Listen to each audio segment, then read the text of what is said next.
What's the good word, Josh? Your boy DKB here. So let's talk about this New York Jets roster from a high level perspective, right? I think a lot of the weaknesses that people would have pegged at the end of the draft cycle are the same weaknesses that we're currently looking at, right? It's not like we made major additions. There's not surprising players necessarily that are, lessening tensions at certain positions, right? So if we want to go from offense to defense, I would say obviously our offensive line is the weakest unit, more so specifically at the tackle and potentially center position than anything else. Then you go to the running back room, and while I do love our running backs, it's a very unproven unit. Even though Breece Hall himself is a monster, I think an undoubted running back one, we don't know what that injury is going to do to him and his continuing play for this New York Jets. And then, of course, behind him is still very unproven, as we talked about. Michael Carter, pretty good, and then a pretty horrendous season. Bam Knight, good in a very small sample size. And then we have a rookie and an undrafted free agent that we don't know anything about at this actual NFL level. Then you go to the defense. The linebacker unit is clearly the weakest spot there.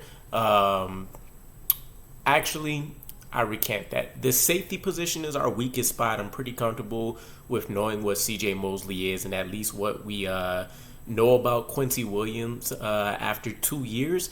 Seems like he's definitely on an upward trend, although we will have to deal with some dumb mistakes here and there. But you feel good about those two, especially since we're generally in a 4-2-5 package, meaning we're only rolling out two linebackers for the most part, and we'll use a safety as our third linebacker in a lot of situations. And then when we want to reduce to just our base package and you actually roll out a 4-3 defense, then you have Jamien Sherwood, who a lot of people are high on, right, but still pretty unknown.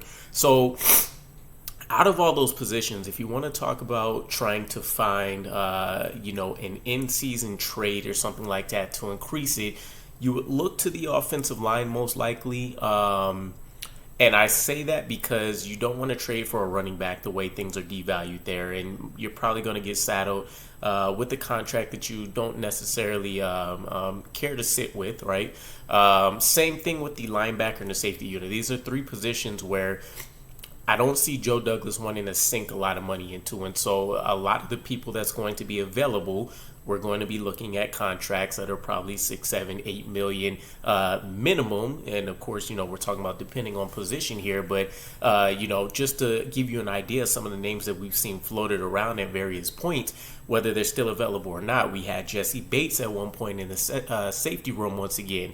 More recently, it is Budda Baker, right? We were talking about Quan Alexander. That's no longer an option in the linebacker unit. There was another linebacker, and I can't remember the name off the top of my head, from the Falcons that I would really like us to see try to go after as well if things don't work out with Jamien Sherwood. That I think would be a really, really underrated pickup. And then, you take a look at the offensive line. We haven't had names really floated out there, and I haven't seen I can't think of an offensive line member that has been traded as part of the trade deadline, whether it's before the week 8 or otherwise. So I don't think that would really be a feasible option either. Plus, offensive line isn't necessarily one of those positions you can just insert a guy in and it's a clean fix either way. So if we're going to do it, it's probably going to need to happen before the preseason's over. And so the most likely candidate or position anyways that you can see the New York Jets targeting will probably be wide receiver, right? If Corey Davis flounders for some reason, if we pick up an injury, or if we just see that we just need somebody, I'm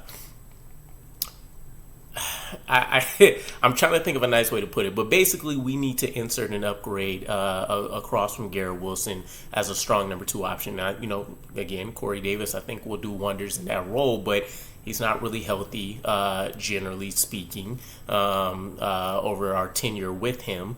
And then you're talking about Alan Lazard, who a lot of people don't think is a strong number 2. And then you kind of have a lot of slot wide receivers. And then you get to a guy like Jason Brownlee, who you get excited about, but you don't really want to throw him into a number 2 role right away in his rookie season. Granted, I would probably say I'd roll the dice at some point later on, to be honest. But that's just kind of living in the moment. Realistically, I don't think you want to put that much on his plate that early.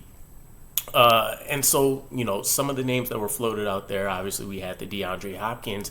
One of the ones that I think will continue to go up, especially if we see any kind of growing pains, is going to be Mike Evans. There's a connection that's been made for months now. He's on a bad team. The contract isn't something that I'm sure they want to sit with for the entirety of this season, no matter what his impact is. If you know for a fact your team's ideally not going to make the playoffs, it doesn't make sense to have an aging player with a pretty big, contract eating up space and eating up an opportunity for maybe some younger guys, as you can see, grow with what'll be a new regime, a new roster, all that kind of stuff. So, and Mike Evans isn't going to come cheap, right? So to, bring this full circle, the Green Bay Packers, the New York Jets, we know about the historic trade for us to bring in Aaron Rodgers, but part of that package was that we had the conditional second round pick, or conditional first, however you want to put it, right? But basically, if Aaron Rodgers plays at least 65% of the snaps this season, it'll graduate from a second round pick to a first pick for this, I want to say 2023 NFL draft. We'll call it 2024, right? Semantics, whatever. But basically, for this upcoming year's draft, it'll either be a second or a first, depending on Aaron Rodgers' playing time. And so he left $35 million on the table when he restructured his deal with us, which is huge, huge. We're talking guaranteed money. The man said, let's make sure our roster is set up for the next year or two. We basically know for a fact the way his contract is structured, unless we get a surprise retirement, he's going to be with the New York Jets for at least 2 years. Sounds like he wants to be on for potentially longer. He's left money on the table for us to make some moves, whether that's this year, whether that's next year, it doesn't matter. We know, and he said this himself, right? I expect potentially a big trade if one comes up, and we absolutely need it by the trade deadline. This is what this money is essentially for. So you would look at a guy like Mike Evans at that point, right? You would make a clear connection. You'd say, let's get it done. However, because we have this conditional pick in play, we would have to sit back down at the table with the Green Bay Packers and Brian Gutekunst and try to figure out a more solid framing for the deal, right? Basically, we'll give you the outright second if you let us keep our first, or we'll give you the first if you let us keep our second. We might have to sweeten the pie with another additional pick, which is crazy. But basically, they kind of have a stranglehold on us. We can't do anything, at least in terms of our first and second round draft picks, which potentially would be what it would take to, peel a guy like Mike Evans off the roster. Even though I mentioned all of these things for why, the Buccaneers may have less leverage than the average team with a superstar wide receiver. But it puts the Jets in a tough situation. If you find that a high caliber player that can realistically help this roster out becomes available, he wants to come to the New York Jets. Both teams are agreeing to it and stuff. It's a tough time that we once again could potentially kind of get screwed over for those that didn't like the original Aaron Rodgers trade compensation package. We'll have to sit with them again. And the only good that really comes out of that is that we know for certainty what's going to happen in terms of the draft, right?